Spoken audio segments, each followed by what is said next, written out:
Welcome back, my friends, to Marvel Snap. We have a brand new deck for you guys, which is looking even better in light of the recent balance changes. This one all about synergies coming together around discarding your own cards. This version of the deck is very accessible using only Pool 1 and Pool 2 cards. It can start to fracture into a lot of different versions of the deck with a larger card catalog that brings into the Pool 3 cards, but this is the heart of the archetype. While building this deck list is straightforward enough, piloting it requires very careful hand management. Let's see if we can get a good match showing it off. We get Kiln. Early opportunity here to be able to shore up a lead, but very high curve of cards in hand. Shang-Chi, Swordmaster, Apocalypse. We like being able to see especially the Apocalypse and the Swordmaster. This is going to delay the on-reveal effects of any cards that we play right now.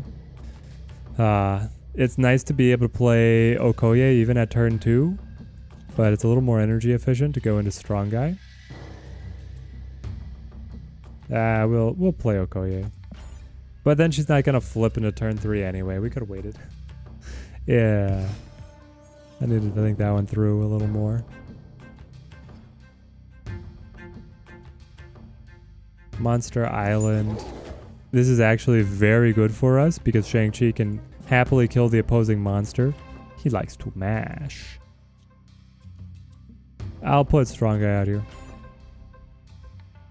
What does our opponent have? Does she have the Nakia? Star-Lord. Alright. You guys were holding out on me. I was expecting some kind of hand development and then buffing strategy out of our opponent, and now I don't know what to think. Let's play... I mean, it's turn 4. Which means that if they rush anything into Kiln, they get to seal it up.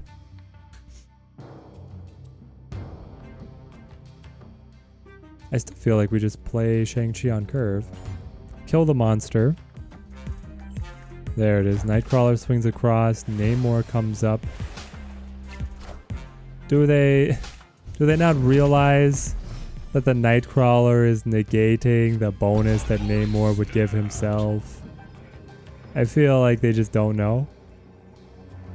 And now we need to make sure that we win Lemuria, even though we are starting from a bit behind. This is fine though. Especially if Swordmaster can hit Apocalypse here, or Swarm. Ah, they throw the Hobgoblin across. That is certainly going to hamper us. We clip Morbius. Agent 13 gives us the Heimdall. The one in, what is it, 300 card catalog. This specific one is the one that can save us. I mean, it can save us, right? Because... either we just battle the size of Apocalypse, which is 8, not that impressive, up against whatever our opponent can do. I imagine that he has to be, even with Chavez, goes over the top of this. But Heimdall leaves a poker on Monster Island, sends Swordmaster and Agent 13 over here, and still gives us technically an advantage to Lemuria. I'm not going to snap, but I love the way that this turned out. Unfortunately, we drew the Lady Sif Apocalypse combo too late. Lady Sif is guaranteed to discard the highest cost opposing card. I wonder, will he ever realize that it was the Agent 13 that swung things for us? Victory. Oh, amazing. Because it says on the card, created by Agent 13. Well, thank you, my good agent. Let's collect rewards, and let's talk about the tech of our deck. The self-discard deck, once you get the core gameplay down, is actually very easy to produce variations of because it has a number of different modules of cards, I'll call them. There's a set of cards that will all just try and do the same thing. So we have the cards that discard other cards. We have Blade, Swordmaster, and then Lady Sif. Lady Sif is the only targeted one, specifically discarding the highest cost card from your hand. Then we have cards that want to be discarded. You have Wolverine, who will get played for free if he is discarded. You have Apocalypse, who will come back but stronger. And then you have Swarm, who will create an extra copy and then set to 0 cost. insane. This is very much like Multiple Man. If you can get buffs onto him as he starts to duplicate and then swarm the board for free is amazing. Then for us, we have 2 additional cards that are pseudo engine cards that benefit from a lot of discards. Strong Guy, if your hand is ever empty, you get +6 strength. And then Morbius gaining +2 power per discard. The key here is this game. He might seem like he functions very similar to the Collector, but the Collector has to see the card enter your hand to be able to get his bonus.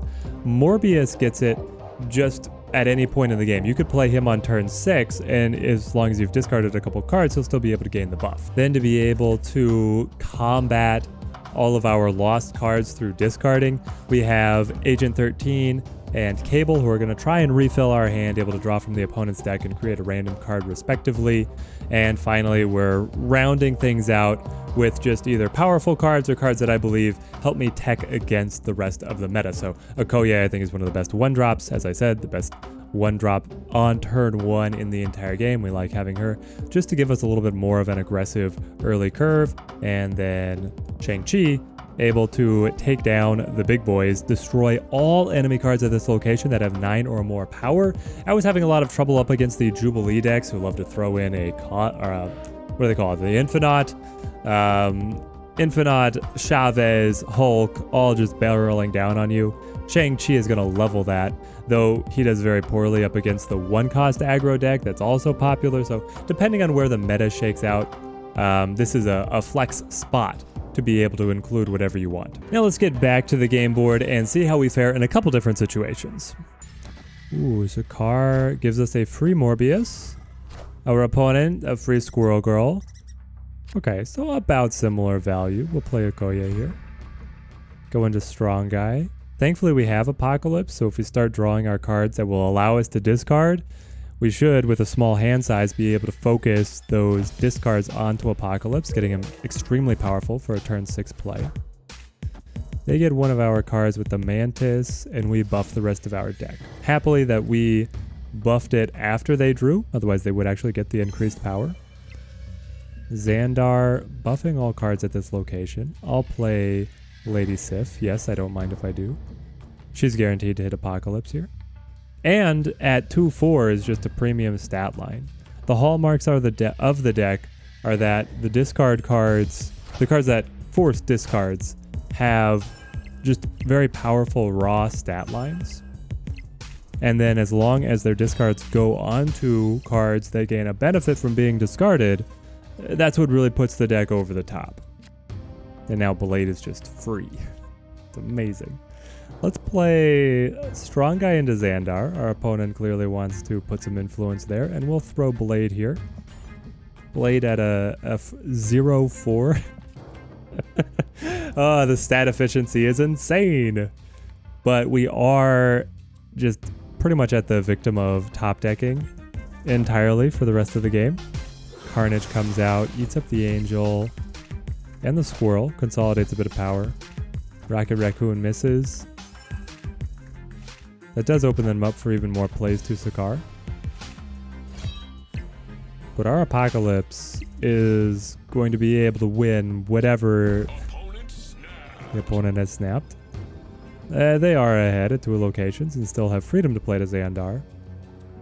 It looks like they're setting up with Sabretooth to be able to drop, say, what would it be, a Venom? To be able to consolidate the strength here in Elysium. They play Devil Dino. They only have 1 card in hand as well. We are both top decking. But my friend, I have Apocalypse.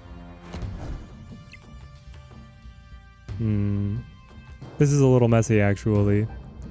Cable is going to give us an extra card to hand. I would love for it to be a 2 or a 1 cost, because then I can still play the Apocalypse. Oh, no. We drew the Sentinel. The 1 card that would prevent Strong Guy from being able to activate. The White Queen. The White Queen drew a copy of the highest cost card in your opponent's hand. They have copied the 20 strength Apocalypse. Oh, no. Where do they want to play it? Well, we play like so. After all we've been through, discarding with every single one of our discards, hit Apocalypse, and then they just copy it at the last second. I have to say, that was a great game. The change to White Queen, meaning that it's draw a copy of the highest cost card and not only 6 cost cards, makes her much, much better. I'm just waiting to be able to get my Quinjet and build myself a fun, slick Quinjet deck. New season, new rewards. Beautiful. Oh, this card art for Thor is so cool. Let's grab our 200 credits and go back to the games. Lady Sif Apocalypse to our opening hand here. Murder World. I love that they've started with the latest patch. They added the animations and sound effects for the new locations. Very fun. We will play Strong Guy holding Wolverine because he's also a potential target for discard. Elysium, never mind. I think we just play him here. Well, we'll play Strong Guy Lady Sif. Is this just the same? We had Elysium last game.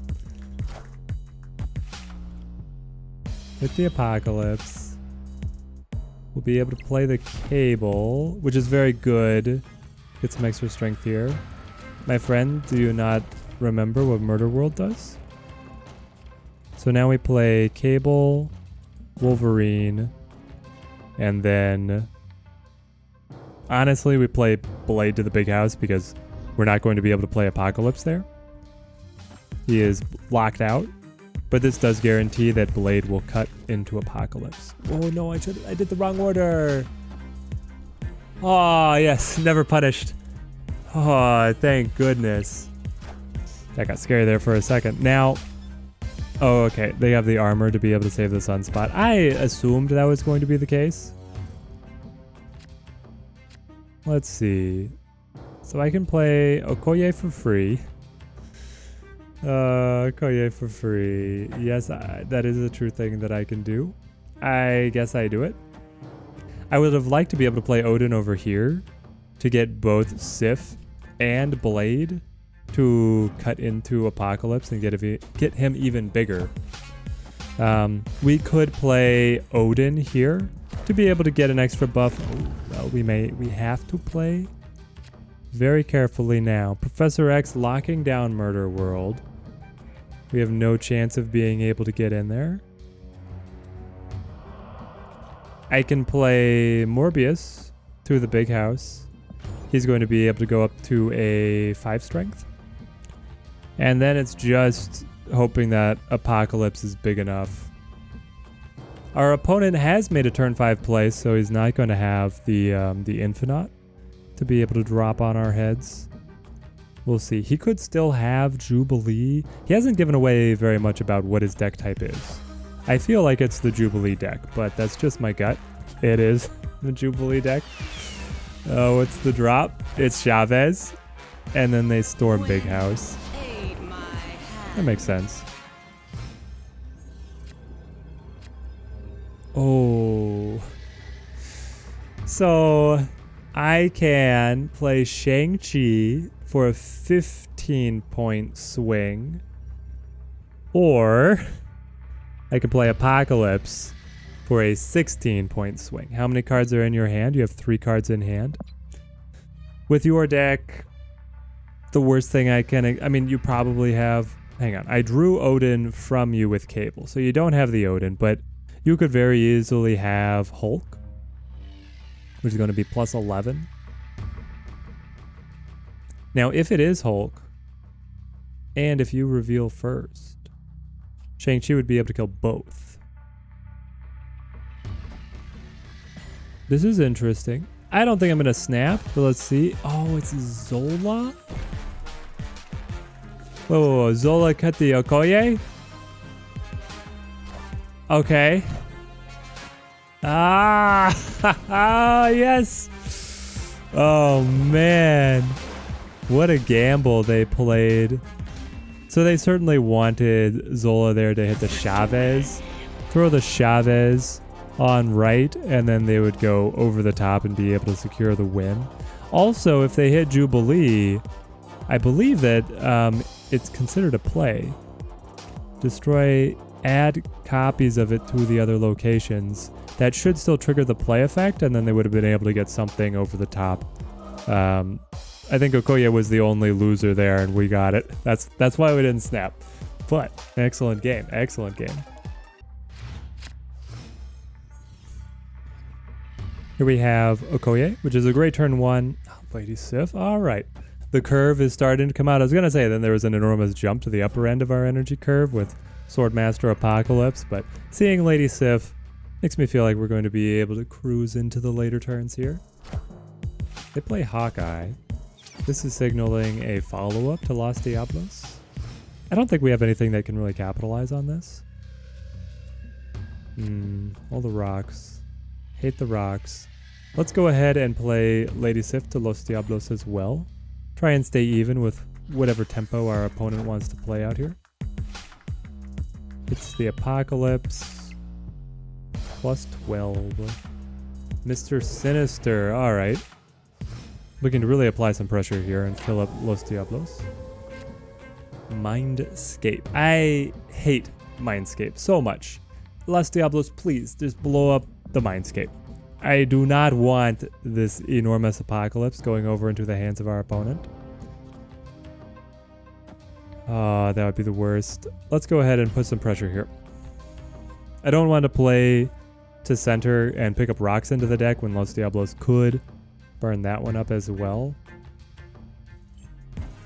We're gonna have to be very careful of what things look like as we scale into the end. Okay, come on, hit the Mindscape. Yes! Ah, thank goodness. And